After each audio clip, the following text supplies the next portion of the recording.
What's up, y'all? Welcome back to the Horror Honda, where I sit in my beat-up Honda and I ramble about horror movies.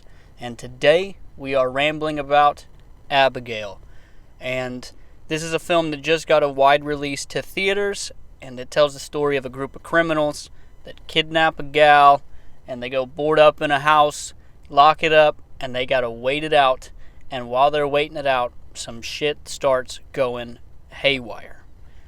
And I had an amazing experience with this, just in the fact that, one, I took my niece, Abigail, who is my horror movie homie. She watches all the horror movies with me. She's 13.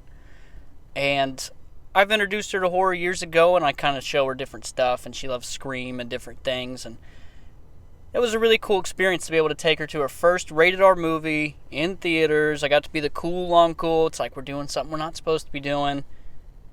And we had a blast with it. She loved it. I loved it.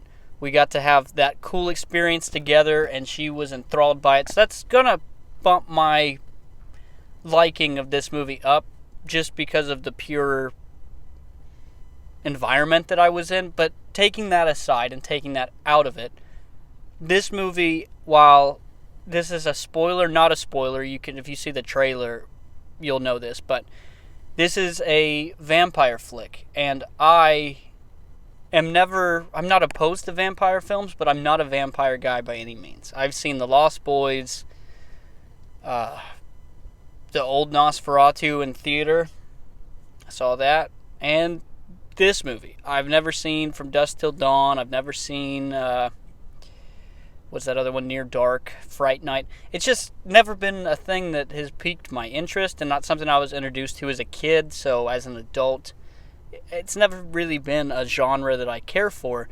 So going into this one, I didn't really know what to expect. I had seen online a lot of 4 and 5 star reviews, so I was hopeful for it, but I also don't have anything to compare it to. So for true vampire heads, this might not be awesome. I don't know. You kind of have to take that for what it is. If it might fuck up lore, but to me, I don't know the lore or anything like that, so it doesn't really affect me. And this movie was a solid time. I had nothing to complain about. By the end of it, I was happy. It had gore. It had good story. It had characters. It had a lot going for it. There were a couple things here and there that I didn't care for, which I'll get into, but the main thing that this movie did, in my opinion, was deliver on gore and effects. When I think vampire, I'm thinking blood-sucking, biting, and this movie takes blood-sucking and biting and gore to this level.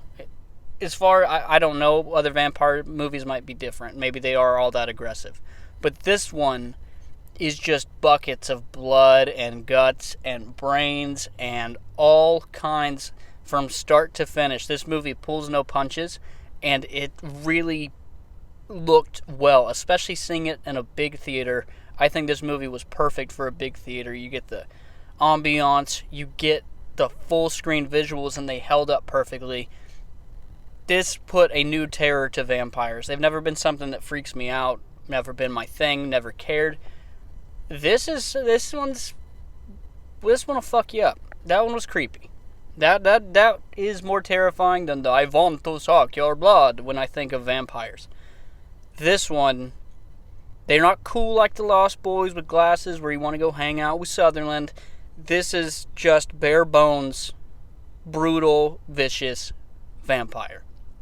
And the other thing that they did in this movie that I thought was phenomenal, that I haven't seen in movies in horror in a very long time, is these characters.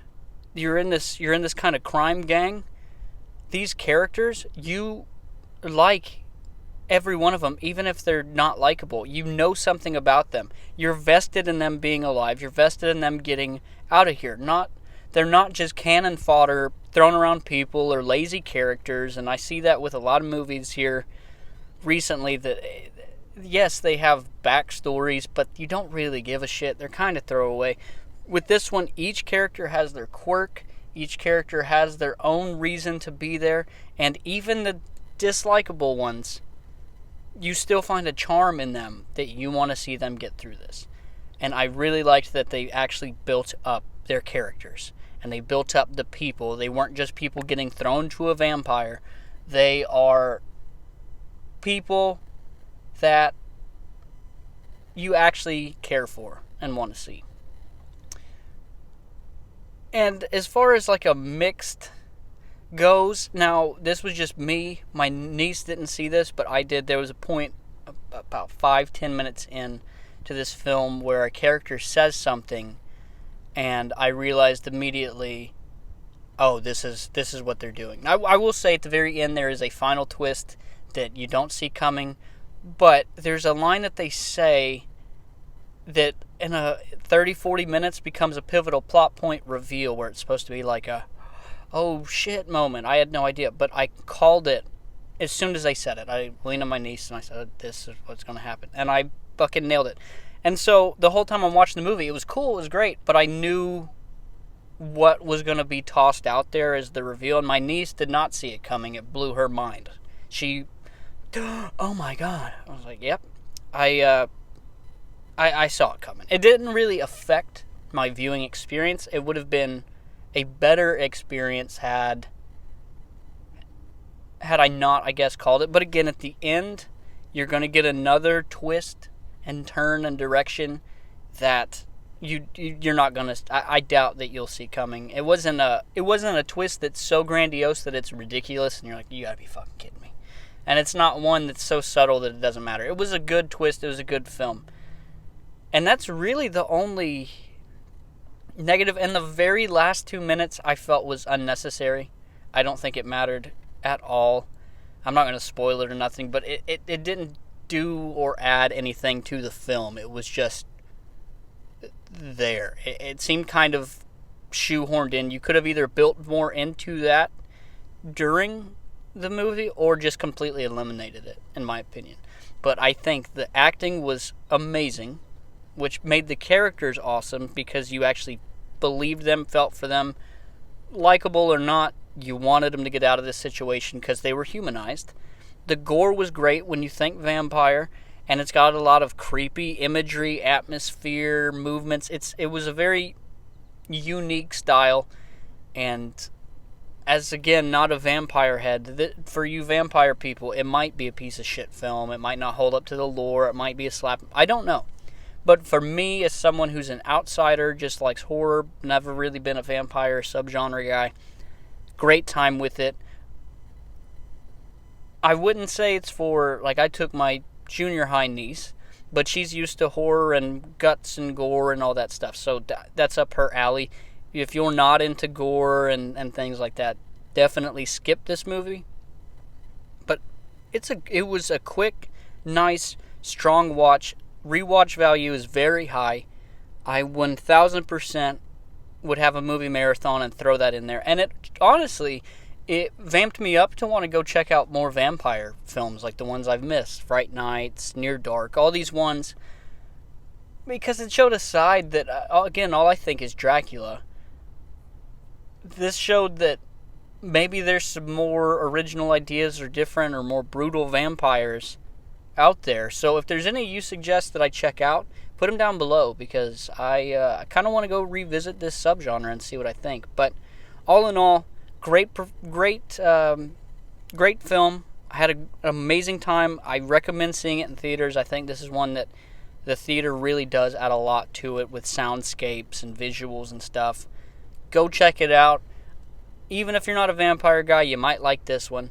Put it down in the comments, guys. Like, subscribe, all that good stuff. And this is a side note for anyone that cares about the horror Honda dude. I had that rear main seal leak. Guess what? Last weekend, took care of it. And if anyone is a mechanic and has had to change a rear main seal on a front wheel drive car, it's a bit of a bitch. You got to drop down subframes, and taking the transmission out of one is a pain, and you got to do it. There's a whole bunch of steps, whole bunch of issues, but we got it changed, and that's one thing checked off on this horror Honda, dude. Maybe by the end of this channel, I'll have a damn Bentley Starlight headliner, and I'll have everything all decked out in here and fucking LEDs, and it'll be running like a champ, dude. Or maybe it just gets me a couple years toting around the kids, and then I got to get rid of it. And then I got to change the channel name or buy a Honda. That's tough. But Horror Honda's on the way up, dude. So don't think anyone really gives a shit about that. But I wanted to say it because I'm happy about it. So thank you all for the love, support, all that good stuff. Put it down below. You guys are the best. Peace.